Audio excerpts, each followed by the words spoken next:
नमस्कार, स्वागत है आपका न्यूज़ नशा में। लेकर आया हूँ आपका अपना कार्यक्रम। जब सत्य डोलता है, अशोक वानखड़े बोलता है। खबरें बहुत है। बिपरजॉय ये जो चक्रवात है, बांग्लादेश ने इसका नाम दिया जिसका मतलब है आपदा।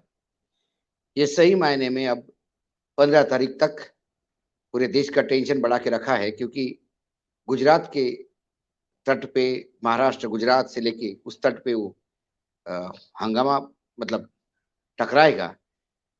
तो हम सभी से प्रार्थना कर सकते हैं कि जितनी कम हानि हो उतना अच्छा है। जीव हानि ना हो तो इससे ज़्यादा बढ़िया कोई बात ही नहीं। सरकार प्रयास कर रही है। एआईएडीएमके और बीजेपी में जयललिता को लेके ठन गई है। बीजेपी के नेता ने कुछ बोल दिया इसलिए जयललिता के बारे में, तो एआईएडीएमके ने वार्निंग दी है। मणिपुर में हिंसा बरकरार है। ये सब तमाम बातें हैं जो सरकार कहती कि ऐसा नहीं हो रहा है, लेकिन होता आ रहा है।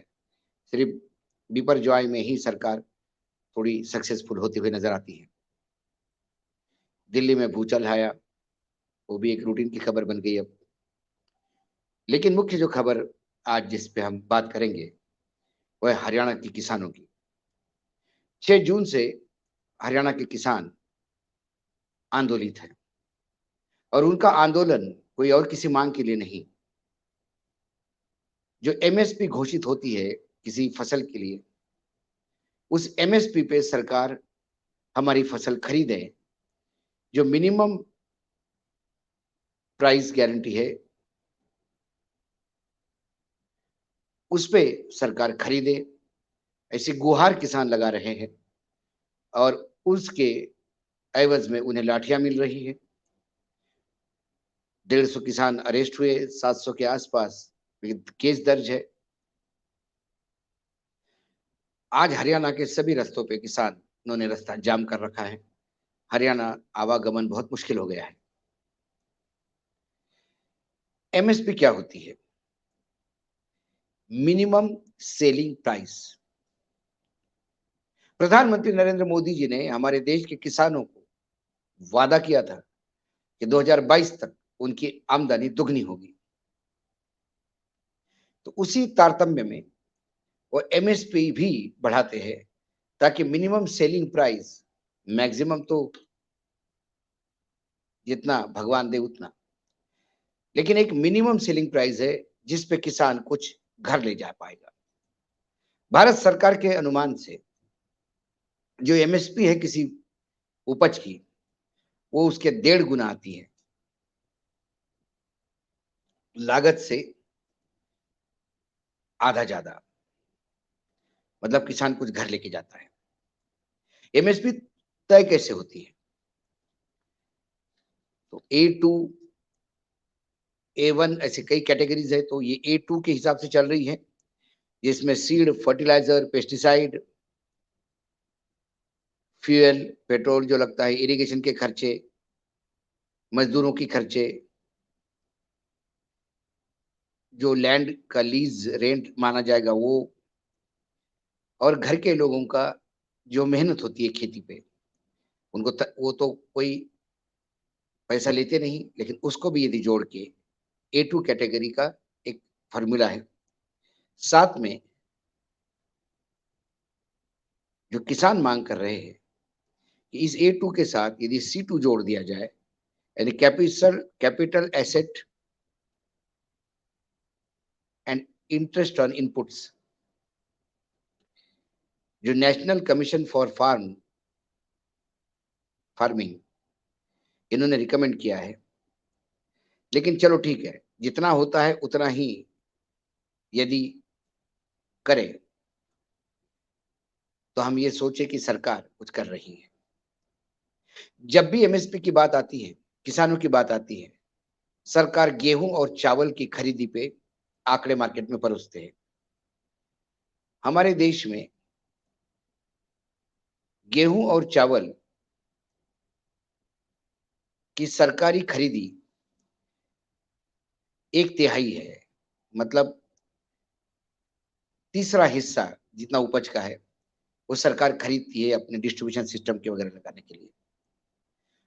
और जो 1/3 खरीदती है उसमें से 50% सिर्फ पंजाब और हरियाणा का होता है। इसलिए गेहूं और चावल में तो वहां किसान पूरा का पूरा माल लगभग एमएसपी पे देता है। लेकिन हमारे यहाँ एमएसपी करीब करीब 24 चीजों पे सरकार देती है, 24 फसलों पे।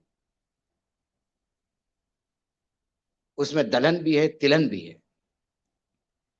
लेकिन दलहन और तिलहन के मामले में सरकार का खरीद टोटल फसल का 10% भी नहीं है।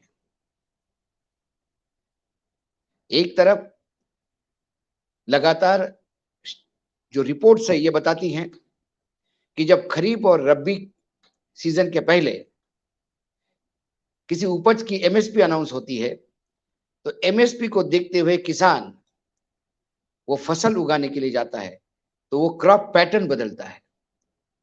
हमारे देश में प्रधानमंत्री बार बार दलहन और तिलहन तेल बीज की, क्योंकि हम तेल बहुत इंपोर्ट करते हैं, खाने का तेल भी, उसके लिए प्रोत्साहित करने के लिए तिलहन को एमएसपी भी देते हैं। ये किसान जो है ये सूरजमुखी सरकार एमएसपी पे खरीदे इसके लिए लड़ रही है। अब विडंबना देखिए, हरियाणा सरकार क्या कहती है। हरियाणा सरकार का कहना है कि मार्केट में मार्केट रेट हरियाणा में 4,900 रुपए क्विंटल है सूरजमुखी का। सरकार 1,000 रुपए भावांतर योजना के तहत देती है, तो 5,900 रुपए क्विंटल हरियाणा के किसान को सूरजमुखी की कीमत मिल रही है।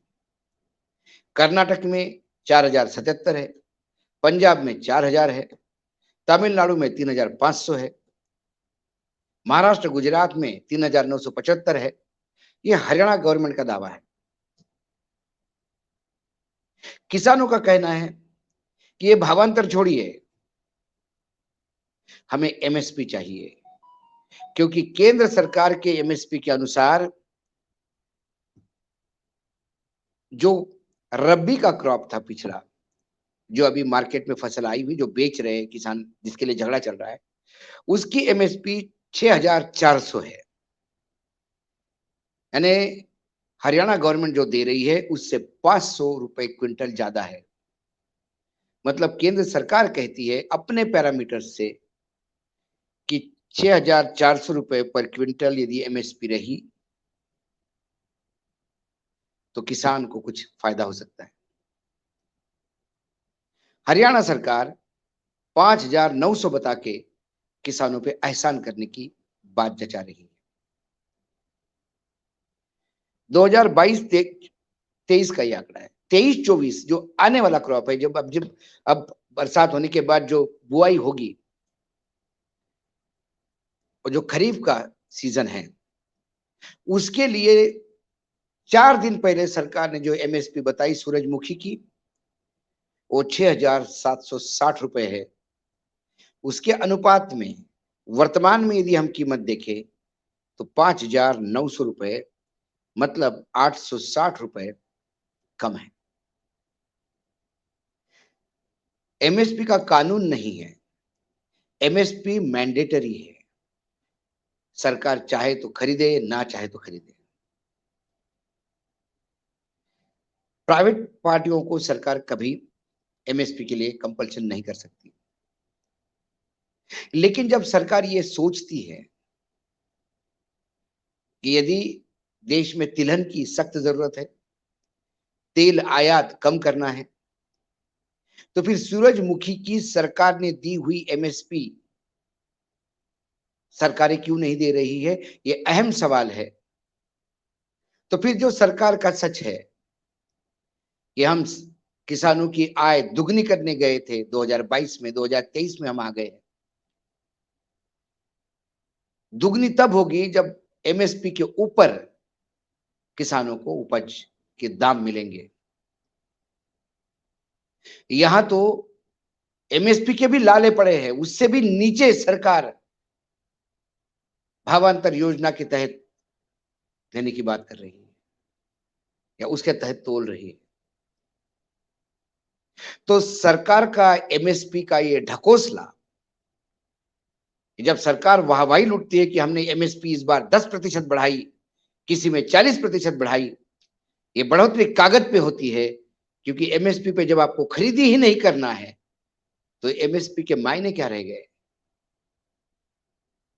ये सरकार का सत्य डोला, इसलिए अशोक वानखेड़े बोला। आज इतना ही, कल फिर आता हूं किसी विषय के साथ।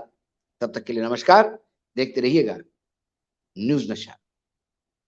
और आप हमसे जुड़े रहने के लिए सब्सक्राइब करें YouTube पर, फॉलो करें Twitter पर और लाइक करें Facebook पर। और ज्यादा जानकारी के लिए आपको टाइप करना होगा सिर्फ न्यूज़ नशा।